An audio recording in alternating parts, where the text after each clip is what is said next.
بتائیں نا ہم آج کس چیز کے پیر ہیں نا بتاؤ. صلاح الدین ایوبی حضور غوث اعظم کے تیار کیے ہوئے نہیں تھے.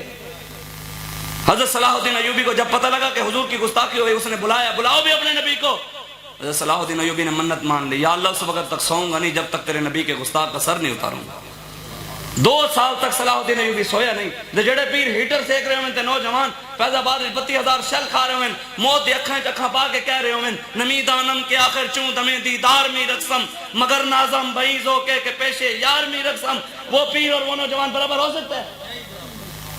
تو یہ سوچنا آپ نے, اللہ نے آپ کو فکر دی ہے, سوچ دی ہے. بس کریں ان مولویوں پیروں کی غلامی سے. 2 نمبر مولوی جڑے 20 سگریٹاں اکٹھے لا کے بیٹھے, جنہوں قرآن نہیں پڑھنا آتا, باہر شریعت جنہوں مسئلہ نہیں پڑھنا آتا, وہ بھی مجدد بن جائیں گے یار. ہم بھی تو ہم غوث زمان سے نیچے لقب بھی نہیں دیتے, قطب دوران. ہمیں پتہ ہی نہیں ہے کہ ہمارے بزرگوں نے کس طرح غیرت کے ساتھ کام کیا. حضرت بو علی قلندر کو ایک بندے نے آ کر, نواب ٹونک علی خان نے, میر خان نے آ کر زمین کے کاغذات دیے, جناب اس پر آپ اپنا آستانہ بنائیں. غیرت مند بزرگ تھے. حیدریم قلندرم مستم بندہ مرتضی علی ہستم. حضرت بو علی قلندر کو جب وہ پہنچے آپ نے اسی کے پیچھے شعر لکھ کر بھیج دیے.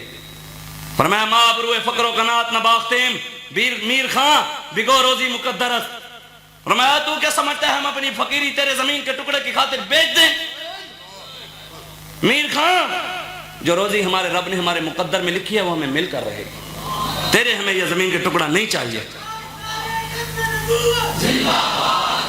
بس آخری بات زیادہ امیر حضور کے دین کے ساتھ جو مولوی پیر, میں یہ بات کر دوں کوئی کہے کہ شاہ صاحب شاید اپنی طرف سے بات کر رہے ہیں, نا ہمارے پاس قرآن حدیث ہے پڑا, ہمیں اپنی طرف سے کوئی بات کرنے کی ضرورت ہی نہیں ہے. جو مولوی پیر حکمرانوں کے دروازوں پر گئے اور ریاست مدینہ کی جا کر تعریفیں کی اور ان کے چرنوں میں جا کر بیٹھے, میں نہیں کہتا, قرآن ان کے بارے میں کہتا ہے. وَاتْلُ عَلَيْهِمْ سورہ اعراف کیا جاتا ہے, وَاتْلُ عَلَيْهِمْ نَبَأَ الَّذِي آتَيْنَاهُ مِنْ آيَاتِنَا فَأَتْبَعَهُ الشَّيْطَانُ فَكَانَ مِنَ الْغَاوِينَ وَلَوْ شِئْنَا لَرَفَعْنَاهُ بِهَا وَلَكِنَّهُ أَخْلَدَ إِلَى الْأَرْضِ وَاتَّبَعَ هَوَاهُ فَمَثَلُهُ كَمَثَلِ الْكَلْبِ إِن تَحْمِلْ عَلَيْهِ يَلْهَثْ أَوْ تَتْرُكْهُ يَلْهَثْ. بلال بن باور بہت بڑا صوفی تھا, نہیں تھا صوفی, ہر دعا اللہ اس کی قبول کرتا تھا, اللہ نے اس کو اپنی نشانیاں دی ہوئی تھی. پھر کیا ہوا, اس نے حکمران سے پیسے لے کر موسیٰ علیہ السلام کے خلاف کھڑا ہو گیا, دین کے خلاف کھڑا ہو گیا. اللہ ہر دعا قبول کرتا تھا, صرف حکمران سے پیسے لے لیے اور نبی کے خلاف کھڑا ہو گیا. اللہ نے اس کو اپنی نشانیاں دی ہوئی تھی. اللہ نے قرآن میں کہا جو ہمارا راستہ چھوڑ کر, نبی کا راستہ چھوڑ کر فَأَتْبَعَهُ الشَّيْطَانُ شیطان کی اتباع کرتے ہیں, فَمَثَلُهُ كَمَثَلِ الْكَلْبِ.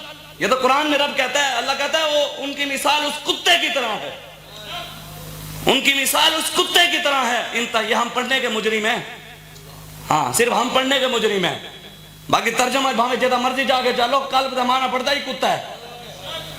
ہمیں ان کی مثال اس کتے کی طرح ہے. ان تحمل علیہ یلہث, رب نے یہ بھی بتا دیا بھی کی ہو جائیں کتا, بھی کوئی کتا کی ہو جائیں, کتی بھی تے ہونے میں کئی طرح دے. اللہ نے آگے مثال دی خود قرآن میں, ان تحمل علیہ یلہث او تترکہ یلہث.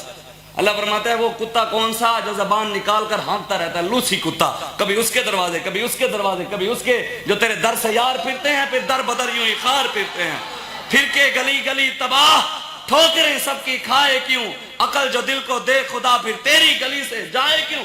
ہم جس کو بھی مانتے ہیں حضور کی وجہ سے مانتے ہیں. بس ہمیں بابا جی اپنا معیار بنا کر دے گئے کہ معیار اللہ رسول کی ذات ہے, جو ان کا وفادار ہے وہ ہمارا وفادار ہے. بتائیں جو سید نانے کا وفادار نہیں ہو آپ کا ہوگا, جو سید نانے کا وفادار نہیں وہ آپ کا وفادار ہوگا, جو مولوی حضور کا وفادار نہیں آپ سے وفا کرے گا, جو پیر حضور کے ساتھ وفا نہیں کر رہا, حضور کی عزت کے لیے نہیں نکلتا, وہ آپ کے ساتھ وفا کرے گا.